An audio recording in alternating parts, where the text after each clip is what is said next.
This first world countries they always want to know that student has money or no. जो आपका study visa process है that will be divided into two stages. India में बैठे बैठे कहाँ से एक बच्चा कर लेगा यार. डिस्टेंस लर्निंग आपको चाहिए लेकिन आपने फीस पूरी लेनी है 29,000 करोड़ रुपीस. आपने यार वीजा नहीं देना ना, बोलो यार हम सारा का सारा सितंबर सेशन उठा के ना जैन में डालें, शायद कनाडा को मुंह की खानी पड़ सकती है.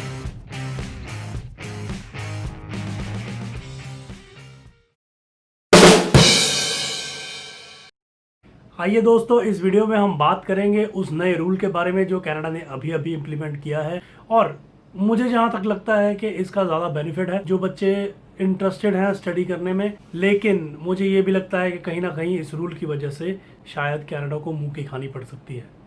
वीडियो शुरू करने से पहले दोस्तों मैं एक चीज़ बिल्कुल क्लियर कर देना चाहता हूं कि मैं किसी भी गवर्नमेंट के खिलाफ नहीं हूं और ना ही मेरा किसी को इस वीडियो के ज़रिए ठेस पहुंचाने की कोई मकसद है मेरा.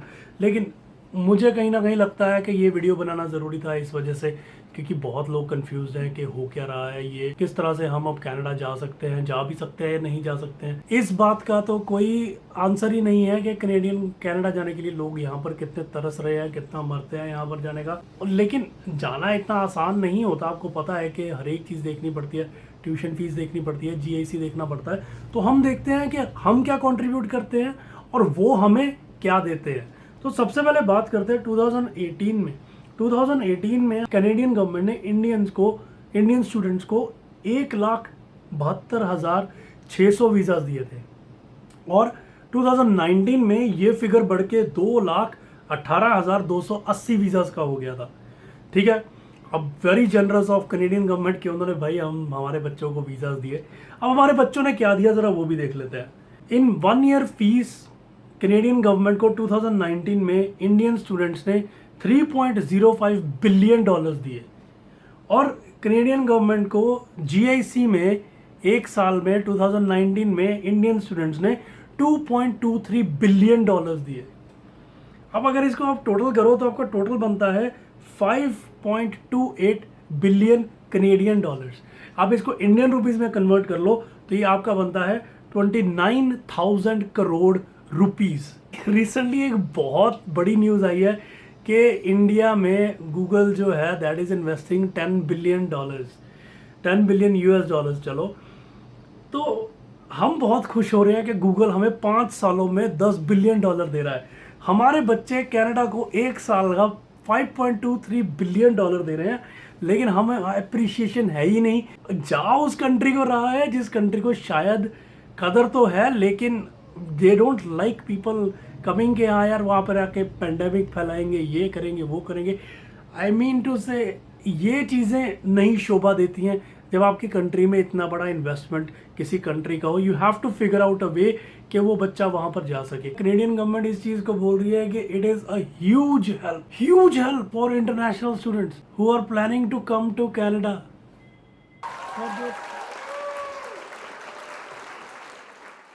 सबसे पहले हम बात करते हैं इस रूल के बारे में जिसको ह्यूज चेंज बोला जा रहा है. According two Canadian government on 14 July they made a statement जिसमें उन्होंने ये कहा था कि अब इंटरनेशनल स्टूडेंट्स जो हैं वो अपनी पढ़ाई सितंबर की कंटिन्यू कर सकते हैं और अपनी जो नए स्टूडेंट्स हैं वो भी अब अपनी स्टडीज़ जो है वो इंडिया में बैठे बैठे ही कर सकते हैं. अब इंडिया में बैठे बैठे कहाँ से एक बच्चा कर लेगा यार. आप मुझे एक बात बताओ, डिस्टेंस लर्निंग आपको चाहिए लेकिन आपने फीस पूरी लेनी है.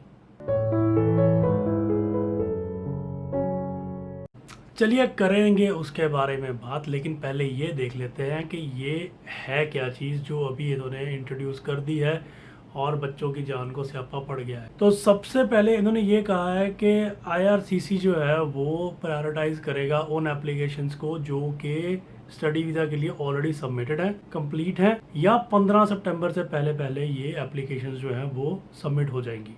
अभी what is the second thing, this second thing is very important. जो आपका स्टडी वीजा प्रोसेस है that will be divided into 2 stages. बच्चा पहले अपने डॉक्यूमेंट सबमिट करेगा, आपकी असेसमेंट की जाएगी, आपके मार्क्स इतने हैं कि आप वहां पर जा सकते हो, कॉलेज ने आपको एडमिशन दे दी है, आपको लेटर ऑफ एक्सेप्टेंस मिल गया है, आपका फंडिंग वगैरह है कि नहीं है। अब ये फंडिंग इन्होंने नहीं इंट्रोड्यूस कर दी है, पहले आप फंडिंग नहीं करते थे एसडीएस केसेस में, लेकिन अभी आपको फंडिंग की जरूरत है। आपको फंड शो करने पड़ेंगे कि भाई आपके पास है भी कि नहीं है। यार जिस कंट्री ने आपको 5.3 बिलियन डॉलर दे दिए, आप उस कंट्री के बच्चों को क्वेश्चन कर रहे हो कि यार फंड है कि नहीं है। आप पेंडेमिक में चला सकते हो कि नहीं चला सकते हो, आपके पास फंड है कि नहीं है, भाई पहले आप तो बता दो। अब इन बच्चों से यार पैसों की बात करते हो यार कि यार आपके पास पैसे हैं, आप ये बताओ पहले।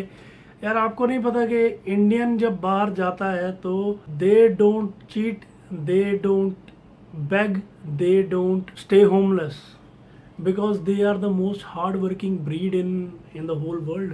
This first world countries, they always want to know कि जो स्टूडेंट वहाँ पर आ रहा है that student has money or no. Seriously तुम लोग इंडियंस को बोलते हो मौका तो दो, बताओ वीजा खोल रहे हैं बच्चे, पैसों का ढेर लगा देंगे तुम लोगों के सामने। एनीवेज, तो ये आपका पहले स्टेज में चेक करेंगे। अब सेकंड स्टेज का प्रोसेस कुछ भी नहीं है। सेकंड स्टेज का प्रोसेस सिंपल है कि आपका जो बायोमेट्रिक है वो होगा और उसके बाद आपकी एडमिसिबिलिटी चेक करी जाएगी। What is admissibility? Admissibility basically ये होता है कि आप किसी कंट्री में बैन वगैरह तो नहीं हो। अब ये बैन चेक करेंगे दूसरी बार में, पहली बार में नहीं चेक करेंगे। तो पहली बार में आप वीज़ा लेके पढ़ने लग जाओ। तो this is the process that they will be following. Okay, तो इसमें आपको क्या बेनिफिट मिल रहा है? आपको सितंबर सेशन आपका खराब नहीं होगा। लेकिन यार मुझे ये बात समझ नहीं आती, अगर जैन तक वीज़ा खुले ही नहीं तो फिर जैन सेशन बच्चा जो है वो भी ऑनलाइन लगाएगा। चलो मान लिया कि वो भी ऑनलाइन लगा लिया, लेकिन इसमें इन्होंने एक चीज ऐड करी है जो थर्ड पॉइंट है, और ये थर्ड पॉइंट जो है ये बहुत ज्यादा घटिया चीज है। They should not have included this thing. इसके अकॉर्डिंग अगर आपका 50% कोर्स इंडिया में कंप्लीट होता है या उससे कम इंडिया में कंप्लीट होता है तो आप एलिजिबल हो पोस्ट ग्रेजुएशन वर्क परमिट के लिए। खुदा ना खास्ता आपका जैन सेशन निकल गया और उसके बाद आपने 2 सेमेस्टर्स लगा लिए और उसके बाद भी आपको यहीं पर थर्ड सेमेस्टर करना पड़ गया अपना, तो आप पोस्ट ग्रेजुएशन वर्क परमिट के लिए एलिजिबल नहीं हो। आपकी जो मेहनत है उसका आपको हर्जाना नहीं मिलेगा। And this is what I hate about these new rules. आप इतनी बात बोल दो ना कि यार we don't want to take the risk, बच्चा जहाँ है वहाँ रहे। हम नहीं चाहते कि बच्चा इंडिया से यहाँ आए, उसको कोरोना हो, वो अपनी पढ़ाई ख़राब करे, सब कुछ हो। आप एक काम करो, जितना भी सितंबर का सेशन है वो सारा का सारा सेशन आप जैन में लगा दो। हम अप्लाई ही नहीं करेगा बच्चा कोई यहाँ से। यू वोंट डू इट, क्योंकि आपको भी पता है कि $5 बिलियन का लॉस कौन सहेगा। ओके, तो समझ आ गया कि what is the 2 stage process and what are the new rules. Let us summarise it. तो सबसे पहली चीज़ जो ये है कि अब आपके लिए गुड न्यूज़ है कि कनाडा जो है वो एप्लीकेशन प्रोसेस अब स्टार्ट कर रहा है। सेकेंड थिंग, 2 स्टेज में प्रोसेस होगा आपका। पहला स्टेज होगा आपका that will be initial eligibility, जिसमें आपका लेटर ऑफ एक्सेप्टेंस चेक करेंगे, सर्टिफिकेट ऑफ क्यूबेक जो आपका CAQ होता है उसको चेक करेंगे, प्रूफ ऑफ फंड्स चेक करेंगे, और आपका बोनाफाइड स्टूडेंट हो आप नहीं हो ये सब कुछ चेक करेंगे, और आपके फैमिली टाइज जो है वो कनाडा में क्या है they will check that. Second stage में आपकी एडमिसिबिलिटी चेक होगी, जिसमें कि आपको मेडिकल एग्ज़ाम वगैरह चेक होगा। आपका अगर police security, I don't know police security अभी इन्होंने कहा है तो पुलिस सिक्योरिटी फिर इंट्रोड्यूस कुछ और कर दिया होगा इन्होंने, तो मे भी पुलिस सिक्योरिटी चेक होगी, और बायोमेट्रिक्स चेक होंगे कि आप एलिजिबल हो कि नहीं हो कनाडा आने के लिए। ओके, अगर आपका प्रोग्राम जो है वो 50% से कम इंडिया में होता है और उसके बाद आप कनाडा जाते हो तो आपको पोस्ट ग्रेजुएशन वर्क परमिट उतना ही मिलेगा जितना आपको मिलना चाहिए था। अगर आपका कोर्स 50% से ज़्यादा इंडिया में ख़त्म होता है तो आप पोस्ट ग्रेजुएशन वर्क परमिट के लिए एलिजिबल नहीं होंगे, तो आपको नहीं मिलेगा। तो ये बातें आप अपने ध्यान में रखना। अब बात करते हैं कि ये बेनिफिट किसको करेगा। ओके, तो आई डोंट थिंक कि इसका किसी को ज़्यादा लॉस है तो वो कनाडा को खुद ही है, क्योंकि पहली बात तो जो बच्चा बाहर जाना चाहता है वो यहाँ बैठ के पढ़ना नहीं चाहेगा, और जो बच्चा पढ़ना चाहता है उसको यहाँ पढ़ने में कोई प्रॉब्लम नहीं होगी और बाहर पढ़ने में कोई प्रॉब्लम नहीं होगी। As a student you should only concentrate on your studies. अगर आपकी स्टडीज़ कॉन्सेंट्रेटेड होंगी, आप फोकस करके अपनी स्टडीज़ को कंप्लीट करोगे, तो आप कनाडा में जब जाओगे तो आपको रिवॉर्डिंग करियर ही मिलेगा वहाँ पर जाके। इन अ लॉन्ग रन ये विन विन सिचुएशन हर एक बच्चे के लिए है। इंटरनेशनल एजुकेशन जो होती है आपकी, most precisely I would say Canadian education जो आपकी होती है, it is more practical based education. तो आप जो क्लासरूम में सीखते हो वो आपको हेल्प करता है आपकी ज़िंदगी के हर मोड में। यार ये मत सोचना कि यार मैं क्या करूँगा, सितंबर सेशन मुझे इंडिया में लगाना पड़ेगा, हो मैं तो यहाँ पढ़ूँगा, वो तो लाइट तो आती नहीं है, ये तो इंटरनेट तो चलता नहीं है, वो सर मैं कितना पढ़ूँगा, मैंने तो समझ नहीं आती। यार figure out a way. If you will show that you are serious in your studies, they will have no problem accepting you in Canada. I'm telling you, whatever you learn online classes में भी, whatever you will learn, it is always going to benefit you. But who it is not going to benefit if the classes are for long run, it is Canada. I am saying this because आप मुझे बताओ, जब तक आप classroom का experience ही नहीं दे रहे हो बच्चे को, आप बच्चे को वहाँ पर बुला ही नहीं पा रहे हो, आपकी कंट्री में आने के लिए बच्चा क्यों इंटरेस्टेड होगा? लॉन्ग डिस्टेंस पढ़ना है यार, लॉन्ग डिस्टेंस तो यूएसए में कॉलेज है, वहाँ पर भी इंडिया में बैठ के बंदा पढ़ सकता है। तो लॉन्ग डिस्टेंस में हमें क्या बेनिफिट है, बच्चों को क्या बेनिफिट है? Students, for you I think, अगर आप लोग सीरियस हो अपनी फॉरेन एजुकेशन को लेके, take this opportunity, grab this opportunity with both hands. क्योंकि अब जो वीज़ाज प्रोसेस होंगे, they are going to be processed very fast. I am not saying this is Canadian government's promise, they are going to give the student visas very fast to the students. Canada के लिए यार ये सबसे बड़ा disadvantage है कि उनका जो ग्रोथ पूरा का पूरा रुक जाएगा, बिकॉज जो कनाडा में जो स्टूडेंट्स जाते हैं और स्पेशली इंडियंस जाते हैं, they contribute a lot to their economy as well. It is acknowledged all over the world that we are very hard working breed that can accomplish any hard working task that you give them, be it mental task, be it physical task, be it 24 घंटे on the stores. Whose loss is it? It is Canadian government's loss, in the form of taxes, in the form of the jobs that these people don't do and we Indians love to do. Labor, you won't have people working for you. By doing this and not getting a solution soon, Canadian government ने अपने ऊपर एक और धब्बा लगा लेना है। They don't care about the students.